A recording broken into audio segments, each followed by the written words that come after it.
چې الله ته خوښ عبادت هغه دی چې ځوان سړی کوي. وجه څه ده؟ ځوان سړي شهوت ډېري، ځوان سړي ته د ګناه د کولو هغه لارې ډېرې میلاوېږي، طاقت ورسره وي. بوډا سره خو نه وي نو خو به لازم هلته کور کې تم خلک تنګ کي، وي جومات ته راشړلی هلته پروت وي. خو سړی ځوان دی، شهوت یې دی، ښایست یې دی، زور یې دی، او دې سره د دې هر څه حرامو ته نه ګوري، پردو زنانو ته نه ګوري، فحش فلمونه او تصویرات نه ګوري، منزل برابر راځي، چا سره جګړې نه کوي، کنځلې نه کوي، ظلم او زیاتۍ نه کوي، نو د ده د عبادت د هغې نه زورور دی. ځکه چې دې سره د ګناه د کولو طاقت شته او د هغه سره طاقت نشته. نو د مانځه اهتمام ډېر زیات کوئ. کله چې جنتیان جنت ته لاړ شي او جهنمیان جهنم ته لاړ شي، د دوی په منځ کې به خبرې اترې کېږي. الله بیان کړي دي په سورة المدثر کې. الله وی چې کله جنتیان جنت ته لاړ شي الا اصحاب الیمین، ښی لاس والا چې کله جنت ته لاړو نو څه به یي؟ فی جنات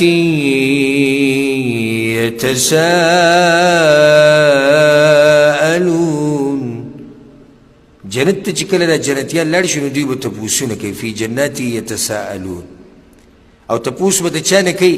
عن المجرمین، تپوس به کوي د جهنمیانو نه. دې ته غوږ کولو کوي زما دې خبرې ته ګورئ، او دا د الله خبره ده، زه د خپل جیب نه نه کوم او نه د خپل ځان نه بیانوم.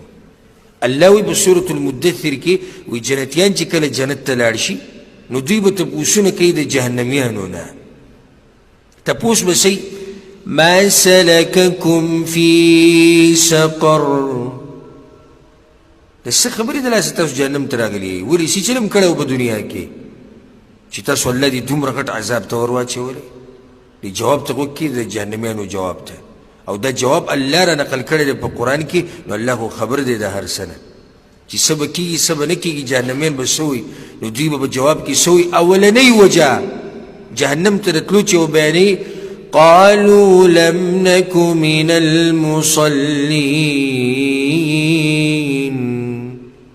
اولنۍ وجه به جهنمیان دا بیانوي چې موږ به په دنیا کې منځونه نه کول، ځکه جهنم ته راغلي وو. قالوا لم نک من المصلین، د خپلو منځونو اهتمام کوئ، د جمع سره کوئ، او بل دا چې په ښایسته طریقې سره کوئ، هسې ټونګې مه وایئ، ځان ترې مه خلاصوئ.